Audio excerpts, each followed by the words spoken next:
My name is Xiaomeng, and I have been a member of this community since 2020. If you are a new member, please accept our wholehearted welcome.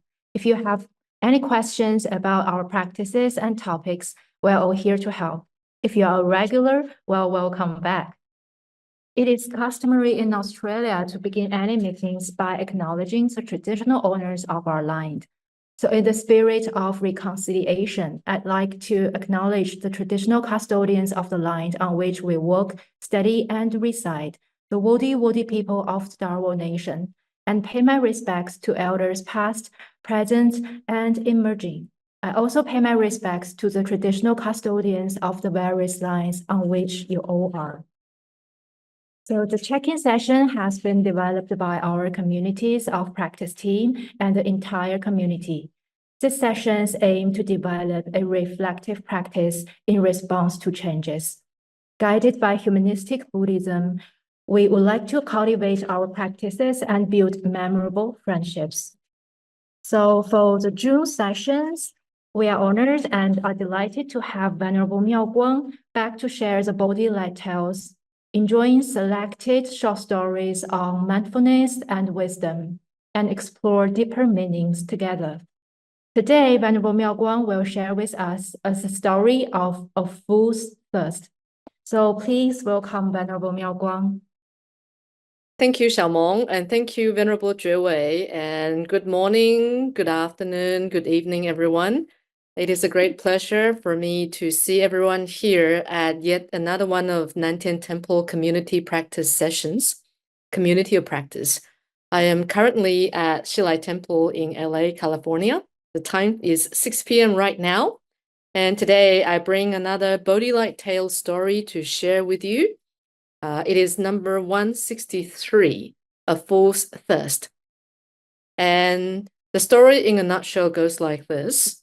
Once while Buddha was residing at Jetavana Monastery, a devotee came to see him during meditation.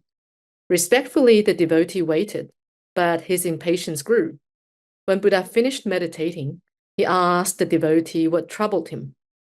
So the devotee expressed his concern about his father, who disapproved of Buddhism, finding its precepts too restrictive.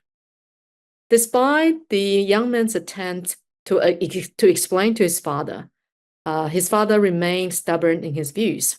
So he feared that his father's ignorance would lead to endless suffering. The Buddha, understanding the father's potential to grasp profound truths, shared a parable for the young man to relay. He told of a foolish man lost in the wilderness, desperately thirsty. When the man finally found a river, he hesitated, thinking he couldn't drink all the water, and thus decided not to drink at all. A passerby, baffled by the man's ignorance, advised him to drink, but the man remained obstinate. The devotee shared this story with his father, who immediately understood its meaning. Realizing the importance of starting small, he decided to embrace the Buddhist path, recognizing that mastering a single teaching could begin his path to enlightenment. This is the story which I found interesting and relevant to a topic which I've had in mind. And this topic is called irreversibility. A bit hard to pronounce, but I really like the word. And in simple words, irreversibility means no turning back on the path to Buddhahood. The attainment of perfect awakening embodies the Bodhisattva practice of delivering all sentient beings, as many would know, which means Buddhahood not only embodied the perfection of wisdom for the self, but it also means that this attainment needs to be coupled with the liberation of all living beings. So that's why you will hear many bodhisattvas say that I shall not attain Buddhahood until all beings are delivered. Well, this is a very big vow, a very, very long tunnel. Most of us won't probably even see light at the end of it. So what do? We think turning back is the closest option. So in the process of my becoming a bhikkhuni, this topic of irreversibility was perhaps the biggest worry. Can I persist on this path? Would I give up? So when I raised my concern to the Venerable Master, this is what he said to me. He said, the path you're taking is an irreversible one. Having heard this, I felt even more intimidated because there's bound to be a time when I experience compassion fatigue. To me, compassion fatigue would mean when I think, oh, there are so many people out there that I need to help or do something for. What if there comes a day when I can't help them all? What if there comes a day when I feel I can't do this anymore? I have run out of the energy to generate compassion or happiness. One of the examples actually happened this year. Having passed through a busy Lunar New Year, I've decided to pause all my postings on Facebook, which usually entailed sharing of my efforts at Foguangshan. So I remained quiet for 3 months until people started to message me. What have you been up to? Why are you so quiet? And originally I wanted to say to them, look, I don't feel like sharing anymore. One thing, there's not much to share. And secondly, I feel like every time I share something, there will be comments that ask for more or think otherwise of the messages I'm sharing.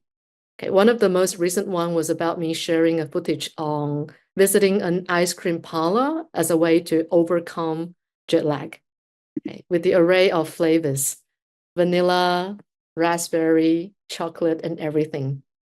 It was supposed to be a joyful sharing, but at the bottom of it, someone left a message asking me, aren't you a Buddhist nun? You're not supposed to be attached to form, right? You shouldn't be attached to this kind of joy. So that was one of my latest encounters. And some days later, I shared another post, okay, about me taking a stroll with Dr. Lancaster just at the foot of the Shilai Temple. And so there came another message saying, can you please get off the road? It's very dangerous to walk in the middle of the road, and drivers don't like it. Without knowing the fact that we actually were strolling up and down a dead end where no cars were passing. And so there really came moments when I felt, look, I can't do this anymore. What I had intended in the start was only to share joy and good news, well, what I think is good news. But it's really been taken out of context. Maybe I should stop doing this. And at that moment, I looked at Professor Lancaster, and I was reminded of his message about irreversibility on Buddhahood. And I was also reminded of my teacher, Venerable Master, of his latest days, especially the first few months of him having a stroke. Well, he had the stroke at 92. But as soon as he recovered, 6 months later, he went right back to practicing calligraphy.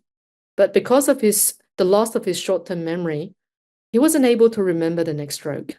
So instead, what he did was he would take one stroke at a time, repeat it 50 times until he remembered what was the next stroke. He would do this for hours and hours every day.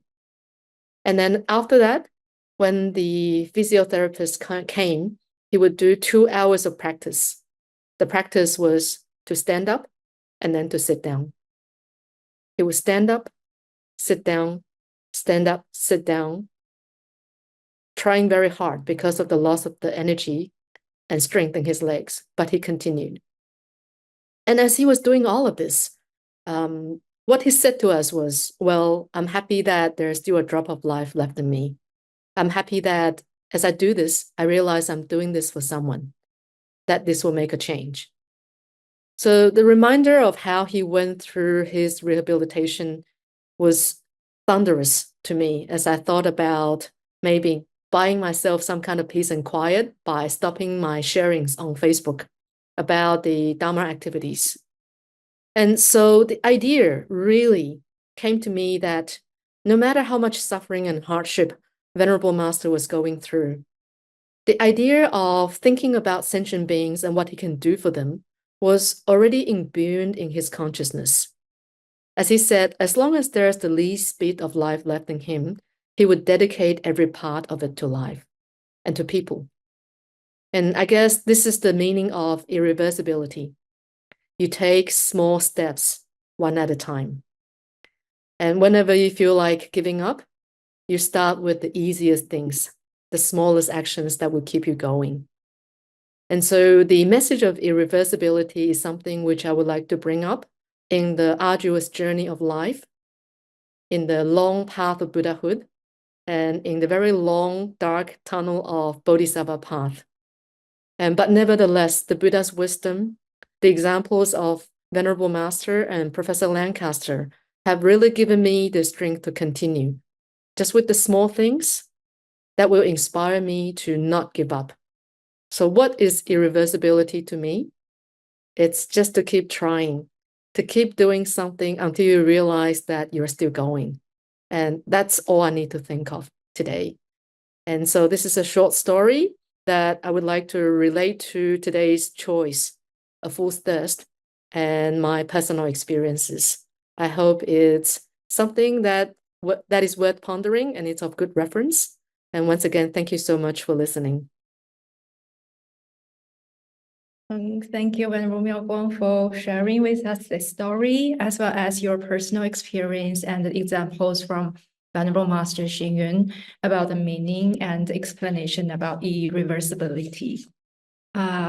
So to me, I think the story highlights the importance of beginning one's practice with just one teaching of the Buddha, rather than being overwhelmed by the entirety of the Dharma. So reflecting on this, we are invited to everyone to contemplate the two following questions.